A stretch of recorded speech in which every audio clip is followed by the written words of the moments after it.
আসসালামু আলাইকুম। আরও একটি নতুন পর্বে আপনাদের সবাইকে স্বাগতম। আজকে আমি দেখাবো 1 কাপ গুঁড়ো দুধের মাওয়া দিয়ে কিভাবে 2 ধরনের মিষ্টি আপনারা তৈরি করবেন সেই রেসিপি। একদম পারফেক্ট দোকানের স্বাদে এই মিষ্টি আপনারা পেতে চাইলে একবার হলেও আমার রেসিপিটা আপনারা ট্রাই করে দেখবেন। মাত্র 3টি উপকরণ দিয়ে আমি চেষ্টা করেছি খুবই সহজে রেসিপিটা আপনাদের সাথে শেয়ার করতে। আশা করছি আমার আজকের ভিডিও আপনাদের ভালো লাগলে চ্যানেলটি সাবস্ক্রাইব করার অনুরোধ রইল। প্রথমে আমি একটি প্যান নিয়ে নিব আর মেজারমেন্ট কাপের 1 কাপ পরিমাণ গুঁড়ো দুধ, 1 চা চামচ ঘি আর আধা কাপ পরিমাণ দুধ নিয়ে নেব। প্যানটা চুলায় বসানোর আগেই উপকরণগুলো খুব ভালোভাবে মিশিয়ে নিতে হবে যেন কোনো দানা না থাকে। মেশানো হয়ে গেছে, এখন আমি পাত্রটি চুলায় দিয়ে দেব আর অনবরত নেড়ে চেড়ে একটা শক্ত মাওয়ার মতো তৈরি করে নিতে হবে।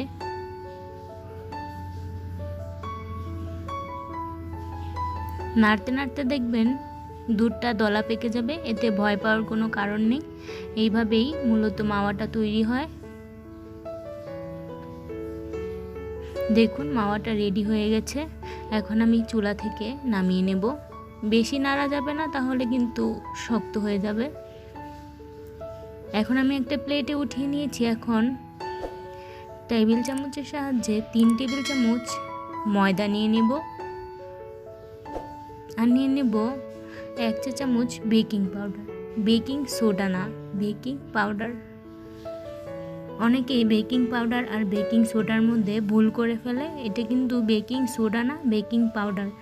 এখন মাওয়াটাকে আগে হাত দিয়ে খুব ভালোভাবে মথে নিয়ে তারপর এই উপকরণগুলো এর সাথে মিশিয়ে নিতে হবে। সফট একটা ডো তৈরি করে নিতে হবে। খুব ভালোভাবে উপকরণগুলো মিশিয়ে নিতে হবে যেন ময়দাটা দলা পেকে না থাকে। এই তো ডোটা রেডি হয়ে গেছে। দেখুন কতটা নরম হয়েছে ডো, আপনারা দেখেই বুঝতে পারছেন। এখন আমি ডোটাকে দুটো ভাগ করে নেব, কারণ আমি 2 ধরনের মিষ্টি বানাবো। 1 ধরনের মাওয়া দিয়ে আমি 2 ধরনের মিষ্টি বানাবো। এখন আমি অর্ধেকটা ডোয়ের মধ্যে রেড ফুড কালার দিয়ে দিলাম। এখন খুব ভালোভাবে হাতের সাহায্যে মাখিয়ে নিতে হবে। এই ডো দিয়ে আমি 2 ধরনের মিষ্টি তৈরি করব। যেটার মধ্যে রং মিশিয়েছি সেটা হলো কালোজাম, আর যেটা সাদা আছে সেটা দিয়ে আমি গোলাপজাম মিষ্টি তৈরি করব। আমি চেষ্টা করেছি খুবই সহজে একটা ডো দিয়ে আর অল্প উপকরণেই 2 ধরনের মিষ্টি আপনাদের সাথে শেয়ার করতে। অনেকে অনেকভাবে মিষ্টিটা তৈরি করে, কিন্তু মাওয়া দিয়ে মিষ্টি তৈরি করলে একদম পারফেক্টলি দোকানের স্বাদ আপনারা পাবেন। এখন আমি রং মেশানো ডোটা থেকে 5টা লেচি কেটে নিলাম।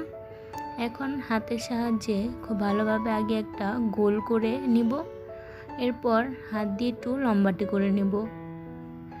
আপনাদের বোঝার সুবিধার্থে আমি আরও একবার দেখিয়ে দিচ্ছি। আগে একটা গোল করে বল করে নিতে হবে, তারপর একটু লম্বা আকার দিতে হবে। কোনো প্রকার ফাটল মিষ্টিতে থাকা যাবে না, তাহলে কিন্তু মিষ্টিটা ফেটে যাবে।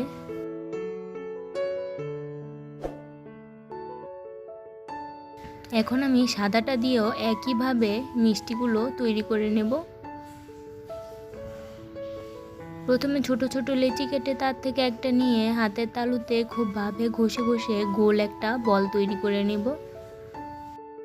কোনো প্রকার ফাটল মিষ্টিতে থাকা যাবে না, একদম স্মুথ একটা গোল বল তৈরি করে নিতে হবে।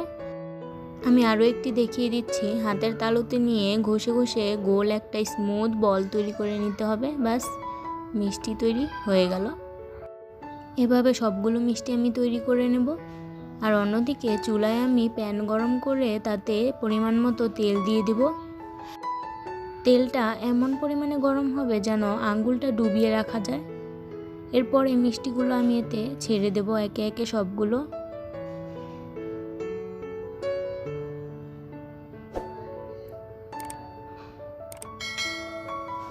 এখন একটা কাঁটা চামচের সাহায্যে মিষ্টিগুলো একটু হালকা নাড়া দিয়ে দেব। মিষ্টিগুলো ফুলতে শুরু করলে আপনি কিন্তু উপরে ভেসে উঠবে আর ঘুরতে থাকবে। খুব ভালো করে উল্টে পাল্টে মিষ্টিগুলো ভেজে নিতে হবে।